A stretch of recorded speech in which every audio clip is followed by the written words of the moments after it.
tonight, another shocking development in the DWI dismissal scandal, rocking law enforcement agencies across the metro. A New Mexico State Police sergeant, once dubbed the DWI King for his impressive arrest record, is now on leave in connection to the scandal. He's the first officer from state police to be connected to this federal investigation, following more than a dozen APD officers and one BCSO deputy. News 13's Annalisa Pardo is here with the latest. We'll take a look at this 2015 State Transportation Department billboard with Toby LaFave. He was the face of the NDWI campaign in New Mexico, and now he could be connected to one of the state's biggest public corruption scandals. I guess there's a reason why this badge sits right over my heart. Featured in NDWI ads and billboards, New Mexico State Police Officer Toby LaFave is known for his impressive DWI arrest record. Named Officer of the Year twice by Mothers Against Drunk Driving and State Police Officer of the Year in 2012.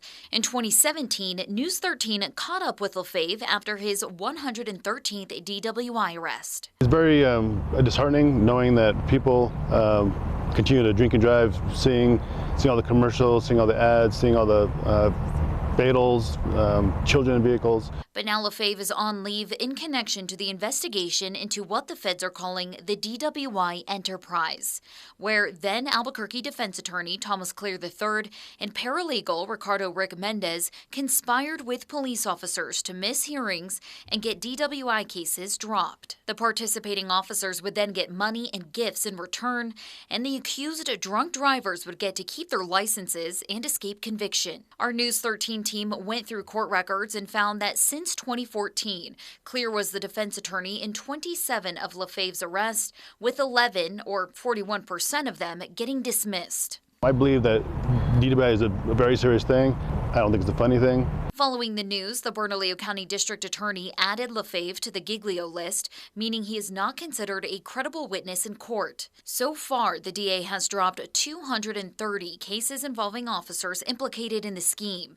A spokesperson says they are now currently reviewing LaFave's cases. And in a statement tonight, State Police Chief Troy Weisler says any misconduct in their ranks will not be tolerated. And if it's found Sergeant LaFave's actions violated the law or policy, he will be dealt with swiftly and decisively.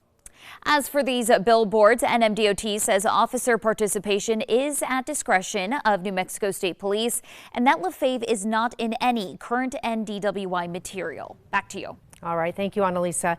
We are hearing tonight from Pete Casetas, the former state police chief who once applauded LaFave's DWI record. In a statement, Casetas says he's disappointed. He goes on to say, quote, arresting individuals for DWI and not following through with the court process because you are an alleged corrupt police officer is inexcusable. I was his captain and ultimately his chief. We should have caught this. I have full faith in Chief Weisler to do the job of identifying and removing any state police officers involved. Meanwhile, the former defense attorney who pleaded guilty to being the ringleader in the scandal is now banned from practicing law everywhere. Thomas Clear III was previously ordered to show cause as to why he should not face disciplinary action for his suspected conduct in the so-called DWI Enterprise. On Tuesday, Clear pleaded guilty and the state Supreme Court suspended him from practicing in New Mexico. And today, a chief United States district judge is forbidding Clear to practice law anywhere in America. The three-judge panel has 21 days to decide if Clear faces permanent suspension or disbarment. Today, Clear's attorney says he will not fight the decision. Two officers connected to the scandal who resigned from APD, then hired by CYFD, are still on paid leave tonight. Harvey Johnson and Nelson Ortiz resigned from the department in 2024, giving up their badges rather than be interviewed by APD's internal affairs. CYFD then hired them. When we questioned CYFD about hiring the two men while under federal investigation, the two workers were placed on paid leave.